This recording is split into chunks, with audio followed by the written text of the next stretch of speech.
Guys, aku mau tebak-tebakan menurut kalian tahun 2024 ini bisnis mana yang paling terdampak dan paling terdisrupsi besar-besaran? Mari kita bahas. Jadi ketika aku perhatikan 1-2 bulan terakhir, ternyata bisnis bensin eceran yang diklaim sangat menguntungkan dan memang sangat menguntungkan beberapa bulan terakhir.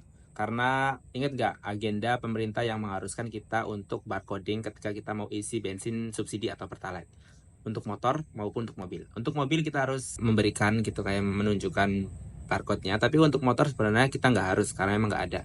Tapi ternyata ketika aku isi pertalite ya, sepengetahuan kita, saya tuh harus ternyata mereka harus scanning dulu barcode, kemudian barulah isi pom bensin kita.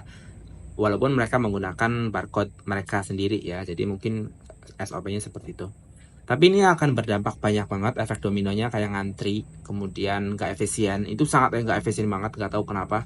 Di daerahku di Losari dan saya yakin di semua daerah kebanyakan itu tuh ngantrinya panjang banget. Kalau 3, 4, 5 motor mungkin oke, tapi ini tuh sampai kayak 10 motor gitu berjejer.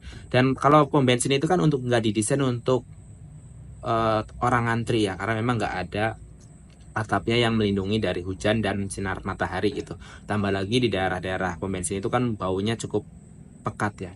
Di tahun lalu mungkin pertama harganya sangat tinggi di harga 13.800, 3.900, 13.500-an gitu, di atas 13.500. Sedangkan Pertalite masih 10.000. Tapi di bulan lalu guys, pemerintah menjadikan Pertalite di harga yang sangat terjangkau menurut aku daripada bensin eceran yang tadinya Pertalite 13.000 sekian jadi 12.000 pas ya per hari ini ya, per bulan lalu, jadi 1 bulan yang lalu. Jadi ini akan sangat, menurut aku akan sangat berdampak pada bensin eceran yang dihargai 12.000 atau 12.500 per liternya.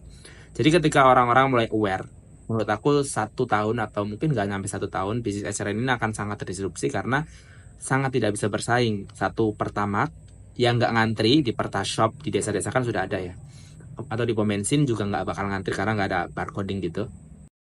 Tapi menurut kalian gimana? Apakah pom bensin ini yang eceran ini akan sangat terdisrupsi dalam beberapa bulan ke depan atau malah mereka akan tumbuh menjamur seperti biasa yang sama sekarang?